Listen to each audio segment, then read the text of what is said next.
The Dark Side of the Moon with Wolves and Spiders by Madison Stafford, Aaron Duncan, and Aaron Collins.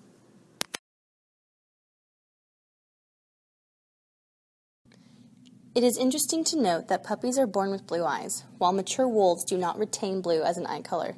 Huskies often have blue eyes, and because of this, people think there must be blue-eyed wolves as well, but this isn't true.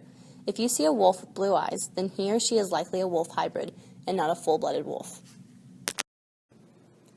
Wolves have only red and blue photoreceptors in their eyes, unlike humans who have red, green, and blue photoreceptors. Tests on domestic canines show that they may not be able to distinguish yellow from green or orange from red.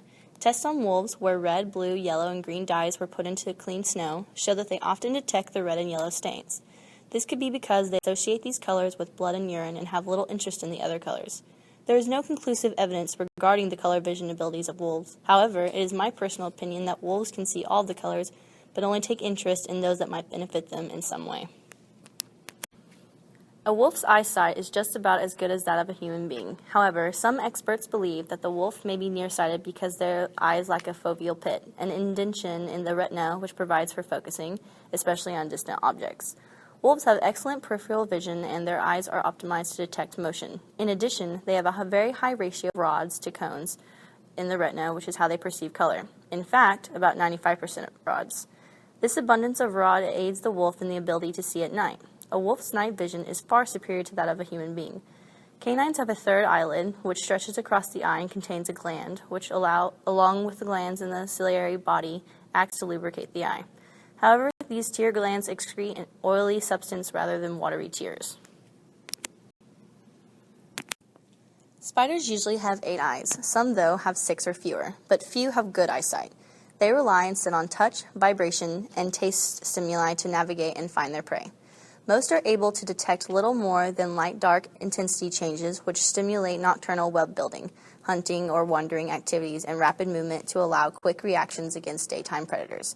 Some spiders have median eyes that can detect polarized light, and they use this ability to navigate while hunting. 8 eyes are typically placed in 2 rows on the front of the carapace. The anterior median eyes, or direct eyes, differ markedly in structure from the other indirect eyes, which are the anterior lateral eyes, the posterior lateral eyes, and the posterior median eyes.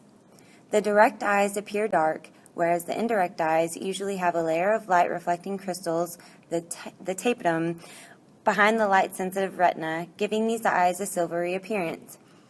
The tapetum increases visual sensitivity because light entering the light-sensitive retinal cells is immediately reflected back, therefore intensifying the image. These indirect eyes are adapted for seeing at low light intensities, and their lenses are often enlarged in spiders with good vision. Spider eyes are better than photographic lenses in terms of their image brightness. However, because most spider eye retinas have relatively coarse-grained mosaics of receptor cells, the resolution of these images is much poorer than in the human eye. Good job. Most wolf spiders, like Cosidae, hunt in the dimmer light of dusk and moonlight. Their 4 large posterior eyes have well-developed tapetum, which help them spot prey movement in such low light conditions. At night, wolf spiders can be easily spotted because the tapetum in their large eyes shine brightly in torchlight. Net-casting spiders, Dinopidae, have 8 eyes, but are in one genus, Dinopus. 2 of the rear eyes, the posterior median eyes, are enormously enlarged. Their great curved lenses face forward like twin searchlights, giving the spiders a rather menacing appearance. The O-face spiders. The 2 biggest eyes are specialized for providing outstanding low-light night vision. They have enormous compound lenses that give a wide field of view and gather available light very efficiently. The lenses have an F number of 0.58, which means they can concentrate available light more efficiently than a cat, which is 0.9, or an owl, which is 1.1. Each night, a large area of light-sensitive membrane is manufactured within these eyes and rapidly destroyed again at dawn. This remarkable combination of large, powerful lenses and the nightly production of new light-sensitive membrane enables net-casting spiders to accurately track and net their prey at night. Eye structure in spiders can be classified into 2 types. The main eyes, which are always the anterior median eyes, generally maintain similar structure among different spiders. The second type, the secondary eyes, vary considerably among spider species and can further be divided into 3 subtypes. Unlike many eye structures, the anterior and median eyes of spiders have 2 sets of lenses. The corneal lens, that is, the lens near the outside of the eye tube, acts like a lens in any other eye. It changes shape in order to change the focal length based on what the distance of the object they are looking at is. The corneal lens has a long focal length to help transverse along the eye tube.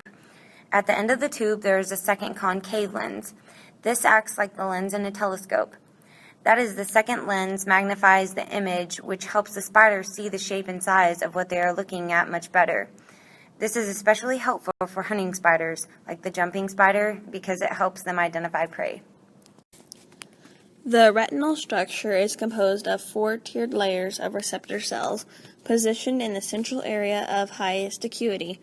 The first layer of receptor cells lies distally in relationship to the cornea and is thought to be composed of homogeneous population of receptor cells that responds to green wavelengths. The retina lies within a 1 mm eye cup and has come to be characterized as boomerang-shaped. Each layer of these photoreceptors are sensitive to specific wavelengths of light. The first layer sits in the back of the retina, while the fourth layer is closest to the corneal lens. Layer 4 is suited to UV light. Layer 2 and 3 to distinguishing color. The first layer for spatial resolution. The secondary eyes of most spiders have little to no spatial resolution, but very good sensitivity. Much like rods outside the fova of a human eye, instead of providing the spider with imagery, they act as motion detectors. For some spiders without developed spatial resolution, this is probably as close as they come to seeing objects. The secondary eyes of many spider species seem to be ideally developed for detecting light polarization. They have photoreceptors with consistently parallel microvilli and the polarizing tapetum. In some species, the eye has even been shaped to give up acute spatial acuity in order to increase the receptive field and gain stimulus from larger regions in the sky.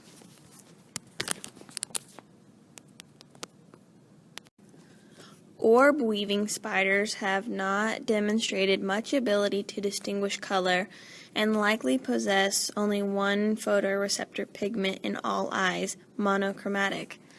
Some jumping spiders have been shown to possess trichromatic vision in the anterior median eyes, that is, 3 photoreceptor pigment types. Green and UV spectra are the sensitivities found in most jumping spiders, while some species appear to have additional pigments in the UV green or blue-green range. The lateral eyes of hunting spiders, like the jumping spider, also only have a single curve of spectral sensitivity, while their anterior median eyes can have up to 4 different ones, making them tetrachromatic. Motion detection is a primary use of scorpion and spider eyes. Peripheral stimulation of the eyes by motion detection allows spiders and scorpions to orient themselves towards prey. The role of motion detection varies between species, but is important to both orb-weaving and jumping or hunting spiders. In jumping and hunting spiders, the field of view of the anterior median eyes, the principal eyes, is less than 1 degree. With such narrow field of view, it is widely believed that the anterior median eyes are not sufficient for detecting moving objects.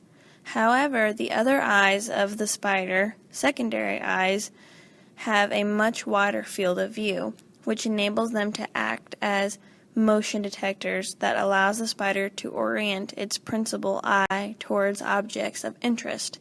Currently, the exact function of each pair of secondary eyes is not certain, but recent research is proving some of the answers. The anterior lateral eyes have a field of view between -25 and 60 degrees and have some spatial acuity.